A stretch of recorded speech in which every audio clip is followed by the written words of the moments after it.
guys. How are y'all? First things first, I want to comment very briefly on Mr. Cummings' passing. For those of you who know, I was in Congress for a couple years with Mr. Cummings and on the committee with him. Had a chance to work with him on a day-in, day-out basis, and he would be missed. He was a classy guy, and I enjoyed much working with him. And the condolences from my family and all of the White House group to his family today. He will be sorely missed.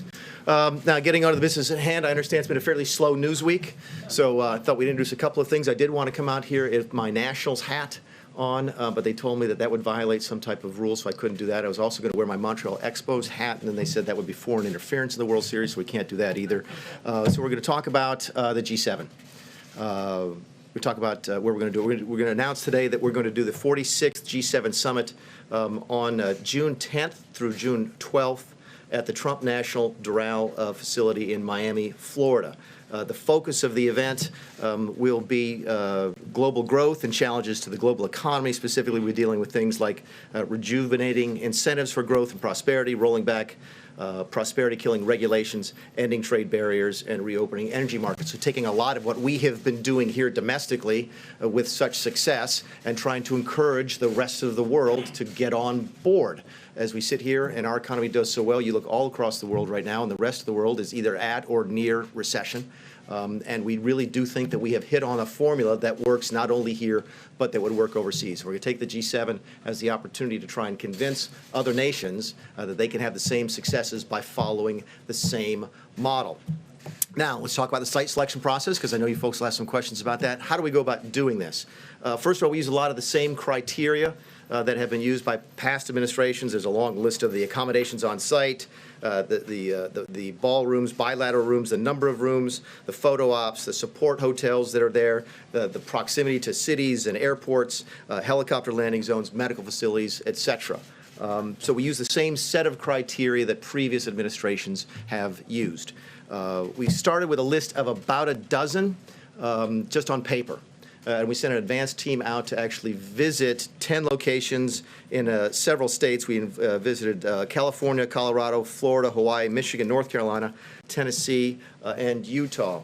We got that list down to just under 10, and the advanced team went out to visit those. And from there, we got down to 4 finalists that our senior team went out to look at. They looked at, I think it was 1 in Hawaii, 2 in Utah, and then the Mar-a-Lago facility in Florida.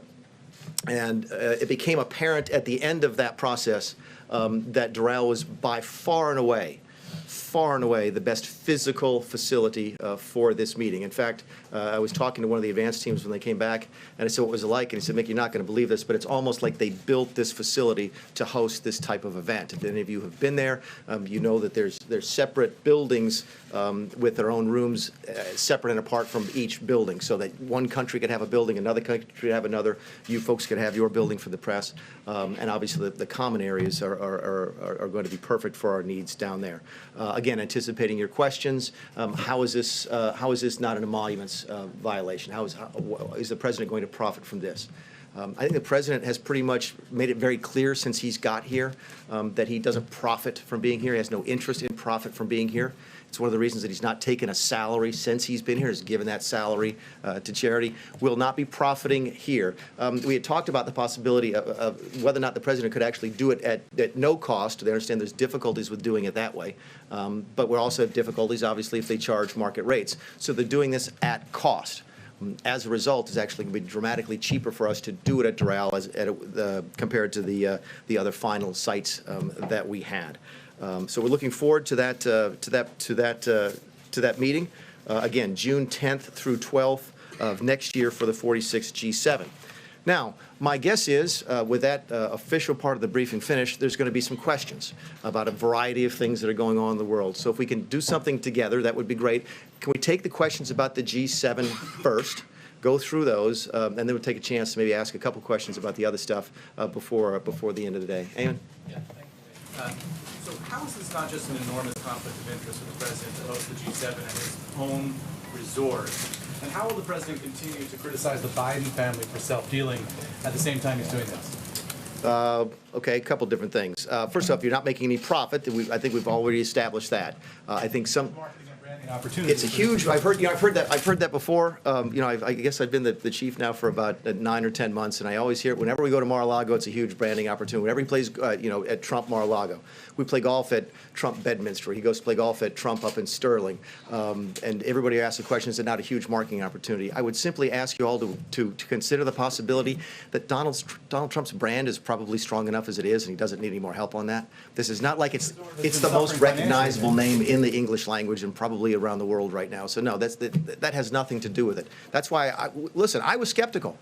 I was aware of the political sort of criticism that we'd come under for doing it at Doral, which is why I was so surprised when the advance team called back and said that this was the perfect physical location to do this. So I get the criticisms. So does he. Face it, he'd be criticized regardless of what he chose to do. But no, there's no issue here on him profiting from this in any way, shape, or form. What's the difference between this and what we're talking about, the Bidens? Well, first of all, there's no profit here. Clearly, there's profit to the Bidens. And second of all, I think if there's one difference as you look at between the Trump family and the Biden family, Trump family made their money before they went into politics. That's a big difference. Yes, sir. You said it's going to be done at cost. Do you have any idea, cost estimate, how much money you're looking at? And also, will it remain a G7, or do you envision Russia going out? Yeah, I don't have the numbers in terms of the cost. I do know that it was there was one of the ones I saw was it was almost half as much here. I don't want to butcher the numbers, but it was millions of dollars cheaper by doing it at Doral than it was at another facility, and that was roughly 50% savings. As to the G7, G8, look, that discussion is ongoing. The president has been very candid about that, about whether or not he wants to have Russia join the G7 again. They used to be members of that organization. And I think he's been fairly straightforward, not only to you folks, but to other leaders around the world, which is we go to the G7, and what dominates so much of the discussion? Russia, okay? Russian energy, Russian military policy, the Russian economy. It dominates a lot of the discussion. Wouldn't it be better to have them inside and as part of those conversations? But I think that decision will be made later, and we'll continue to review it. Yes, ma'am. Thank you very much. G7 summits have been held for decades. So how can you make the argument that this is the best place to hold it? Surely there were other places that this could be held. And you can't make the argument that the president's not going to profit because we can't know how much he might profit in the future, right? Yeah. To your first point, again, I think it's the profit one. Again, he's not making any money off of this, just like he's not making any money from working here. And if you think it's going to help his brand, that's great, but I would suggest that he probably doesn't need much help promoting his brand. So we'll put the profit one aside and deal with a perfect place. I mean, who was here for the last time was at Camp David? Was that the perfect place? In fact, I understand the folks who participated in it hated it and thought it was a miserable place to have the G7. It was way too small. It was way too remote. My understanding is the media didn't like it because you had to drive an hour in a bus to get there either way. I take your point, but there have been other G7 summits. I've attended numerous G7 summits that have been perfectly fine according to the leaders. How can the White House really make the argument that this was the only place that the G7 summit could be? It's not the only place. It's the best place. Those are two different things, okay? But we had dates. There have to be other good places without the There's president. plenty of other good places in this country to hold a large event. There's no question about it. Some of the limitations, we wanted it at a specific time. We wanted it in early June, so that limits it a little bit. Then there's difficulties with going various places. Some places don't have the transportation that you need. I mean, there was one place, I won't say where it was, where we actually had to figure out if we were going to have oxygen tanks for the participants because of the altitude. So yeah, there's limitations at other places. We thought of the 12 places that we looked at, and you'd recognize the names of them if we told you what they were, that this was by far and away the best choice. Yes, ma'am. Very quickly, this is a business of optics. How is the president going to stand on a debate stage if, in fact, Vice President Biden wins the nomination and try to make an argument that he profited off of his vice presidency? He's going to do that extraordinarily well. Yes, ma'am. Yeah. So you were talking about how this is the best place, or one of the best places to have this. Okay, so is this going to be self-contained just at Doral? Are there other hotel rooms you think you'll have to get, or is there anywhere else that you'll have to? Yeah, one of the advantages, I understand that one of the advantages that the advance team came back with about Doral was the fact that it could be sequestered off from the rest of the city, and that nearly all of the operations could be on that one piece of property. I think the president said there's almost 900 acres there, so it's a huge facility, and we'll be able, with a lot of open space. I think there's 3 golf courses, so there's a lot of space available to us, and we do anticipate the entire thing being on that campus. Now, including hotels, I talked about additional hotel rooms. Do you think you'll have to get additional hotels involved in that?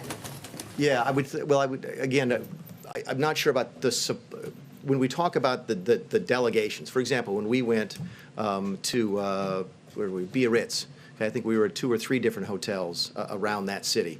That would not be the case here. The American delegation would stay on campus. The British delegation will stay on campus. The Germans will stay on campus. And you folks will be there. Whether or not there'll be other folks who are using up hotel rooms in the Miami area, I can't speak to that. Question about local authorities. What local authorities have you been in contact with about this? Yeah, I haven't asked that question, but we do that as part of the advanced team. We'll do that with each of the groups that we work with, but I'm not familiar with those.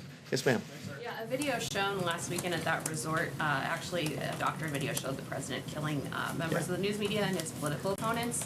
Why do you think he hasn't spoken directly about the sentiment behind that video? Have you asked him? I'm sure. I mean, you guys face it.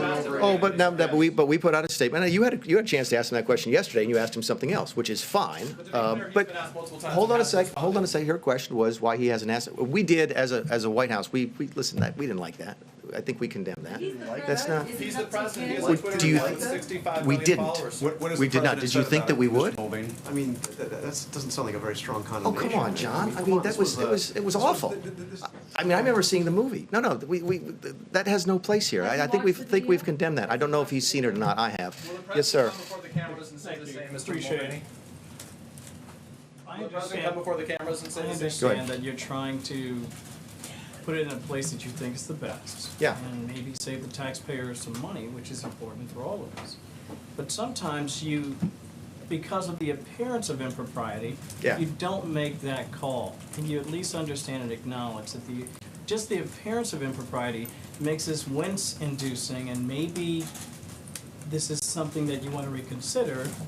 How did that conversation go in the room? The president knows that.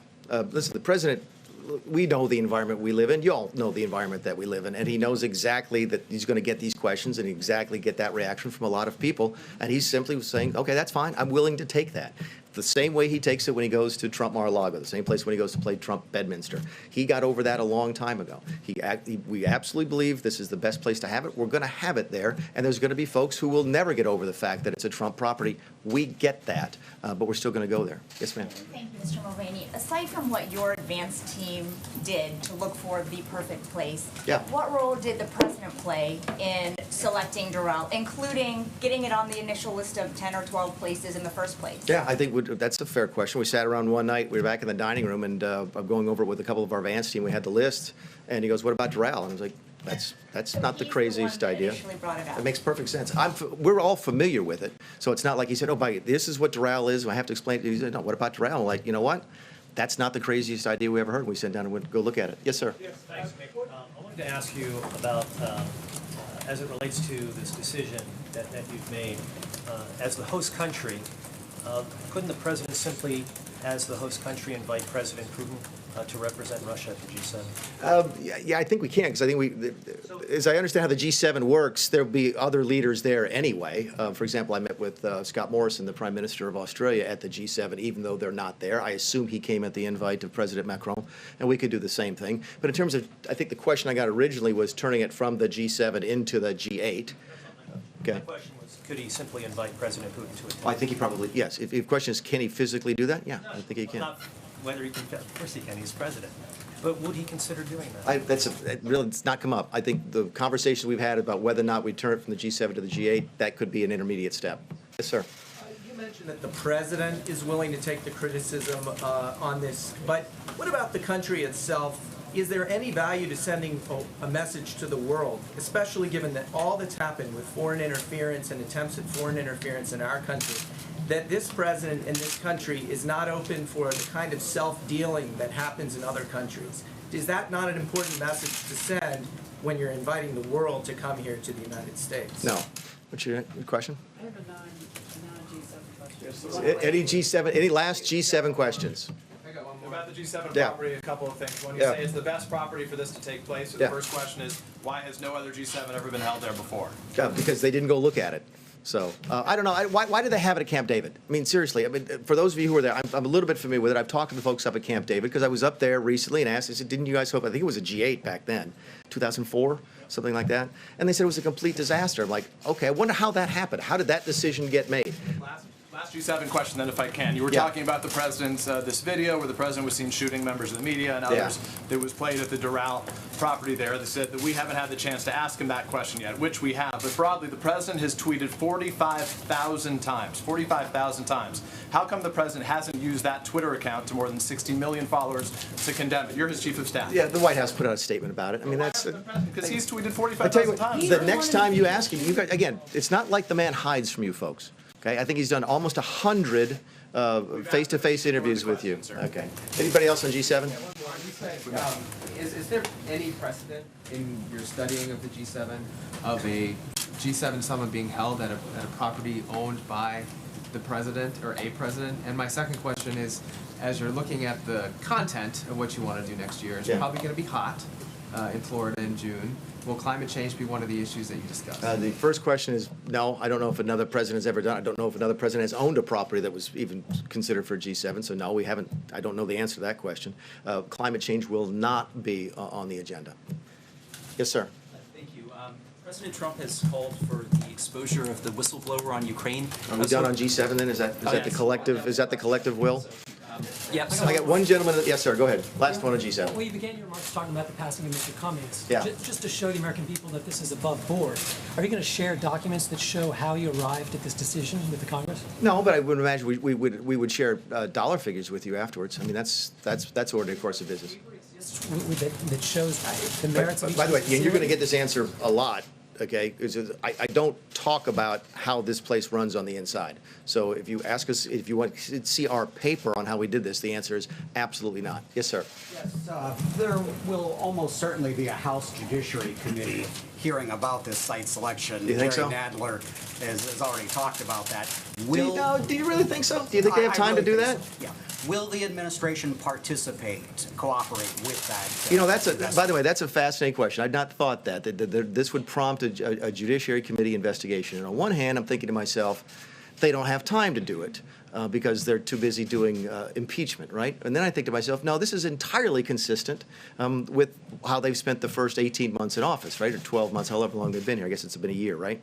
They'd rather do that than talk about tax policy, then talk about drug policy, then talk about opioids, talk about health care. So that's a fascinating question. I don't know if there will be a Judiciary Committee inquiry into this. My guess is there probably will be, and we'll look forward to participating in it. Is anybody, these are all G7 questions are now. Okay, now we're moving on to something else. So who hasn't asked? John Carl has not asked a question yet. So actually, a clarification on your first statement on the G7. You said 5 finalists. And you said Mar-a-Lago was one of the finalists too? Yeah, 4 finalists, I think. We started with 12 on a sort of a list. The team visited, the sort of a first team visited 10 of those, and I think identified the states. We then got our senior team down, and they visited 4, of which Mar-a-Lago was 1. There was 1 in Hawaii and 2 in Utah. So you're telling me that in the entire United States you came down to 4 finalists and 2 of them were Trump properties? No, 1. Mar-a-Lago. I'm sorry. I'm sorry. No, I'm sorry. I missed Doral. Yes, Doral. I'm sorry. Yes. No. Okay. So. Mar-a-Lago was not involved. Mar-a-Lago was not close to being sufficient for the G7. I'm sorry. Thank you for clarifying. If I said Mar-a-Lago about where we visited and it was Doral, I apologize. Okay, the record is corrected. All right. So to the question of Ukraine. Yeah. Can you clarify? And I've been trying to get an answer to this. Was the president serious when he said that he would also like to see China investigate the Bidens? And you were directly involved in the decision to withhold funding from Ukraine. Can you explain to us now definitively why?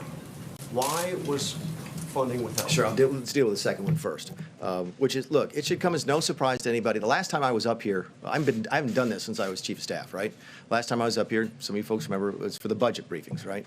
And one of the questions y'all always ask me about the budget is, what are y'all doing to the foreign aid budget? Because we absolutely gutted it, right? President Trump is not a big fan of foreign aid. Never has been, still isn't. Doesn't like spending money overseas, especially when it's poorly spent. And that is exactly what drove this decision. I've been in the office a couple times with him talking about this. He said, look, Mick, this is a corrupt place. Everybody knows it's a corrupt place. By the way, put this in context. This is on the heels of what happened in Puerto Rico, when we took a lot of heat for not wanting to give a bunch of aid to Puerto Rico because we thought that place was corrupt. And by the way, it turns out we were right. All right, so put that as your context. He's like, look, this is a corrupt place. I don't want to send them a bunch of money and have them waste it, have them spend it, have them use it to line their own pockets. Plus, I'm not sure that the other European countries are helping them out either. So we actually looked at that during that time before when we cut the money off before the money actually flowed, because the money flowed by the end of the fiscal year.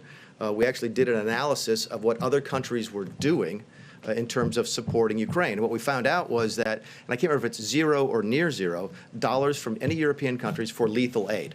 You've heard the president say this, that we give them tanks and the other countries give them pillows. That's absolutely right. That as vocal as the Europeans are about supporting Ukraine, they are really, really stingy when it comes to lethal aid. And they weren't helping Ukraine, and that still to this day are not. And the president did not like that. I know it was a long answer to your question, but I'm still going. So those were the driving factors. Did he also mention to me in the past the corruption related to the DNC server? Absolutely, no question about that. But that's it, and that's why we held up the money. Now, there was a report. So the demand for an investigation into the Democrats was part of the reason that he ordered to withhold funding to Ukraine. The look back to what happened in 2016 certainly was part of the thing that he was worried about in corruption with that nation. And that is absolutely appropriate. Withholding the funding. Yeah, which ultimately then flowed. By the way, there was a report that we were worried that the money wouldn't, if we didn't pay out the money, it would be illegal. Okay, it would be unlawful. That is one of those things that has that little shred of truth in it that makes it look a lot worse than it really is. We were concerned about over at OMB about an impoundment, and I know I just put half you folks to bed, but there's the Budget Control Act.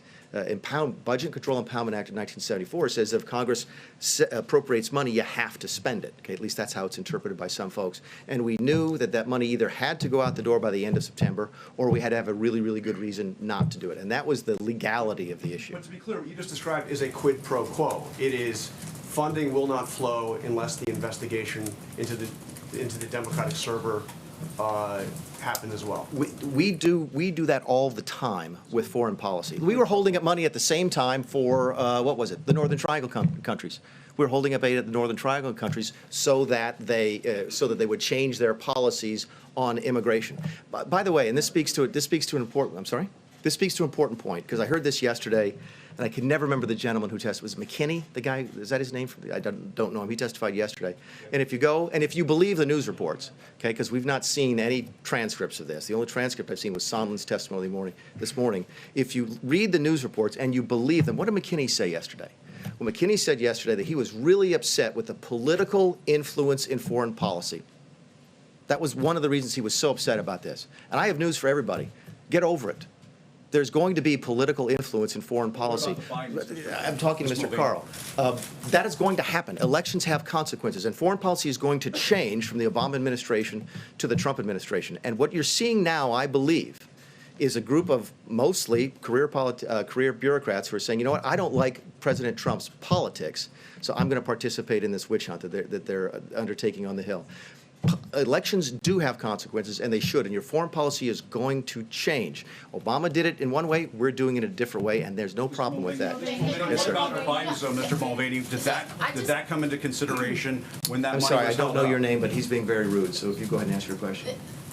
Just to clarify and just to follow up on that question, so when you're saying that politics is going to be involved, yeah. The question here is not just about political decisions about how you want to run the government. This is about investigating political opponents. Are you saying no, the DNC server that it's okay for the U.S. government to hold up aid and require a foreign government to investigate political opponents of the president? No, you're talking about looking forward to the next election. We're talking. Even the DNC is still involved in this next election. Is that not correct? So wait a second. So there's. Hold on a second. No, let me ask you. Investigate the DNC. So right? Let's look at this. Is the DNC political?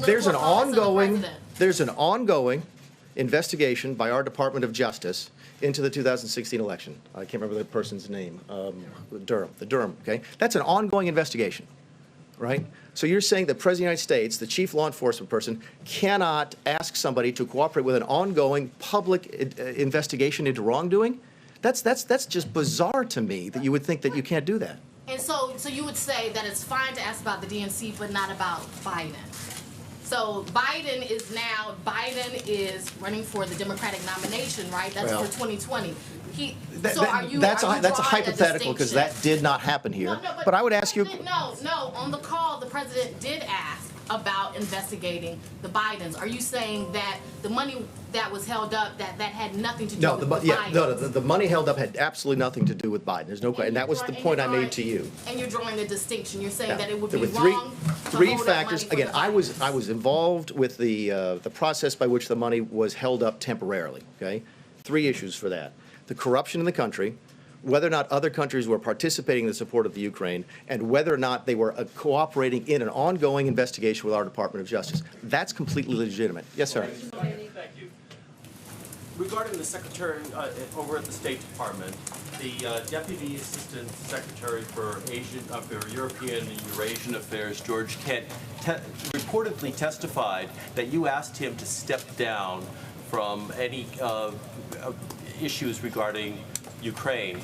Is that true? Do you? Who said that? It was George Kent. I'm sorry, I don't know who that is. Is that somebody who testified this week? Yes. I don't believe I've ever talked to anybody named George Kent in my life, nor have I asked anybody to resign their position over this. Okay. And also, another thing is that there have been reports that you had been conducting a review of the phone call with Vladimir Zelensky, the Ukrainian president. The question is, what are you doing? Is that true? Do you acknowledge that you've been conducting that review, or was the call just perfect, as the president Again, no one here had any difficulty with the call. We do think the call is perfect. We don't think there's any difficulty with the call at all. I've read it several times. By the way, it was not on the call. Someone in my office was on the call. No one raised any difficulty with me on the call at all. I understand that, in fact, no one on the call in here thought there was any difficulty with it. Let's get to your point about what we're doing inside. So was this an attempt to actually uncover the whistleblower? No. Here's what it is. It's like, look, if you're having the House do what they're going to do, doesn't it simply make sense for us to sort of try and find out what happened?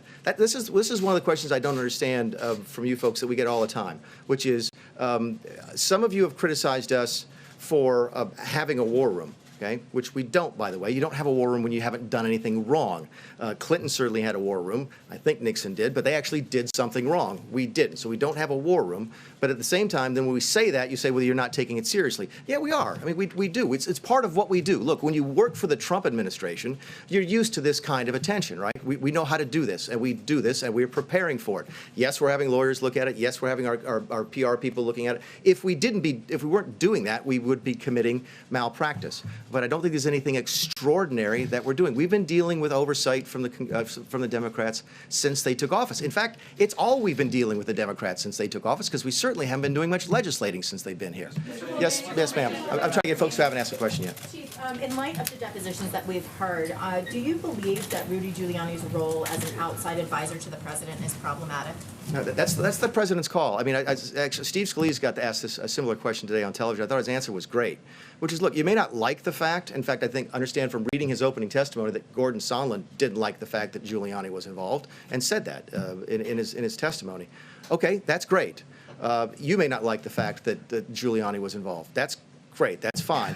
It's not illegal. It's not impeachable. The president gets to use who he wants to use. The president wants to fire me today and hire somebody else. He can. From the actual, the president gets to set foreign policy, and he gets to choose who to do so, as long as it doesn't violate any law. Okay, it doesn't violate any laws regarding confidential information or classified material, anything like that. The president gets to use who he wants to do. Following on that, Yes. Mulvaney, did the president direct you or anyone else to work with Rudy Giuliani on Ukraine? When was it? There was the May meeting, and I think this has been widely reported. In fact, I think Sondland mentioned it in his testimony, and I'm pretty sure that Rick Perry mentioned in his interview yesterday with the Wall Street Journal, that in the May meeting in the Oval Office that I was in, I think Senator Johnson was there, as well as Mr. Volker was there. The president asked Rick Perry to work with Mr. Giuliani. And did you think that was appropriate when you were asked as well? I wasn't asked. You were not asked. No. That was my question. Were you or anyone else asked? Yeah, and I think the answer to your question is that the president told Rick Perry, who I think was sort of, he was, the issue, one of the reasons they were in there, obviously, talking about energy, that we were very interested in trying to get Ukraine as an energy partner. That's why Mr. Perry, Secretary Perry, was so heavily involved. And that's when the president said to Mr. Perry, yeah, go ahead and talk to Rudy. That was a shadow foreign policy. Mr. Mulvaney. Yes, you haven't asked the question yet. That was a Yes. shadow foreign policy. Well, hold it. Shadow foreign policy. Look, that's a term you're using. That's a pejorative. What is a shadow foreign policy? The president asked. Outside the normal channel. Who else is in the room? Rudy Giuliani, who's in the room when the president's having this conversation? Okay, it's Gordon Sondland, our ambassador to the EU, Kurt Volker, who is our special designated envoy to the Ukraine.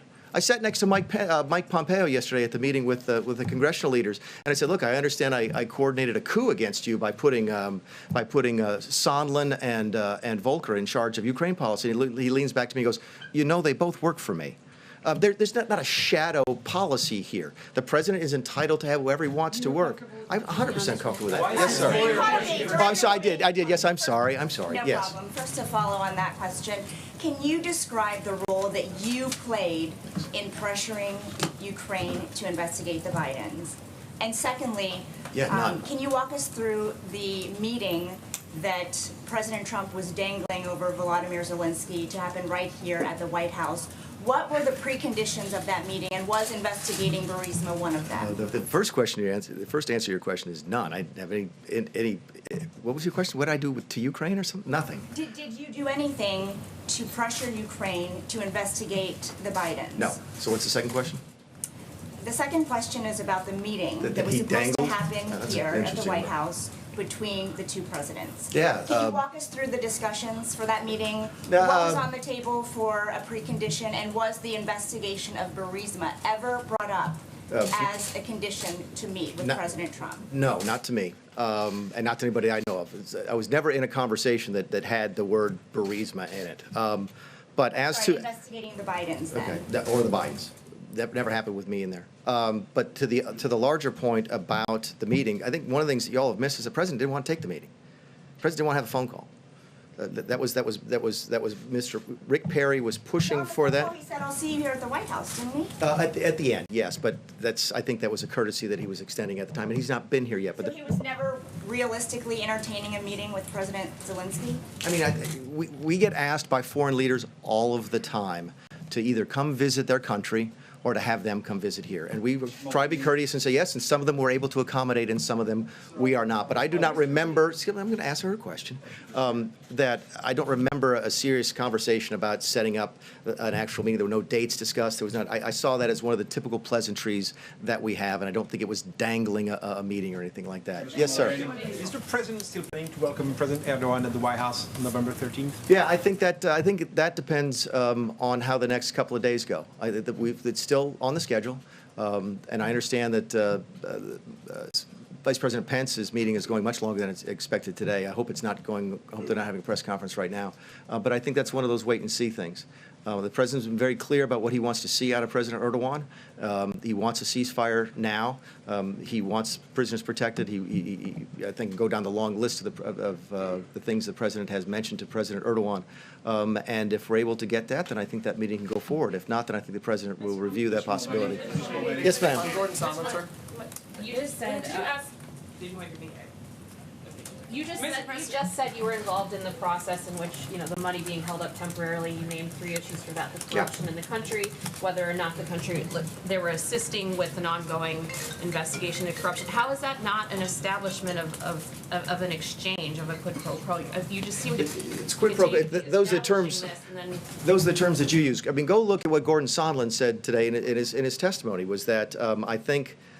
In his opening statement, he said something along the lines of they were trying to get the deliverable, and the deliverable was a statement by the Ukraine about how they were going to deal with corruption. Okay, go read his testimony if you haven't already. And what he says is, and he's right, that's absolutely ordinary course of business.